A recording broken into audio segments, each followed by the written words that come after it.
Nilagdaanan ni Pangulong Ferdinand R. Marcos Jr. ang Negros Island Region Act, kung saan isa sa ilalim ang Negros Occidental, Negros Oriental, Bacolod City at Siquijor Island sa isang administrative region. Alamin pa natin ang ibang detalye sa ulat ni Kenneth Pasyente. Nilagdaan ni Pangulong Ferdinand R. Marcos Jr. ang Negros Island Region Act, kung saan pagsasamahin ng mga probinsya ng Negros Occidental kabilang ang Bacolod City, Negros Oriental at Siquijor sa iisang rehiyon, ang Negros Island Region o NIR. Ayon sa Pangulo, napapanahon na ang pagsasabatas nito lalo't nasa iisang isla ang mga taga-Negros, pero pinamamahalaan ng magkaibang administrative regions. Tumatagal tuloy ang paghahatid ng serbisyo ng pamahalaan sa mga Negrense at dahilan ng mabagal at hindi pantay na pag-unlad. For decades now, Negrenses have endured the rigors of sea travel, unnecessary expenses, bureaucratic red tape, inefficiency that this arrangement has brought, especially when there is a need to urgently access government services from regional centers on other islands. Equally glaring is the uneven growth and the disparity of funding between many of the same natural renewable energy.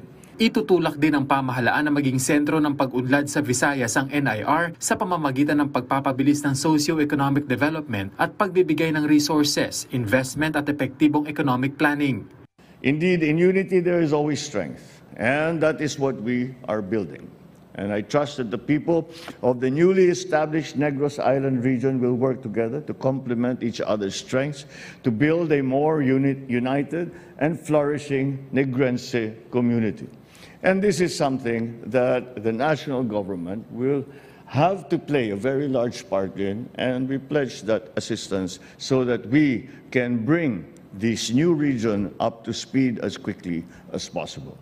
Ayon kay Negros Occidental 3rd District Representative Kiko Benitez, malaking bagay para sa kanila ang pagtatakda ng NIR. Sa ilalim kasi anya nito, mas mailalapit sa mga tao ang serbisyo ng gobyerno at mas mapapabilis ang pag-unlad sa lugar. Bubuo rin ang technical working group na gagawa ng plano at roadmap para sa maayos na institutional arrangement at organizational development sa NIR. Nilagdaan din ni Pangulong Marcos Jr. ang Real Property Valuation and Assessment Reform Act na kabilang sa mga priority bills ng kasalukuyang administrasyon at nakapaloob sa Common Legislative Agenda. Layo nitong mapabilis ang automation ng mga serbisyong ibinibigay ng government agencies para sa maayos na tax collection na ayon sa Pangulo ay makatutulong sa pagpapataas ng revenue ng bansa, makakalikha ng trabaho at makakaakit ng pamumuhunan sa Pilipinas. Panahon na, ayon sa Pangulo, ang mas makabagong valuation system.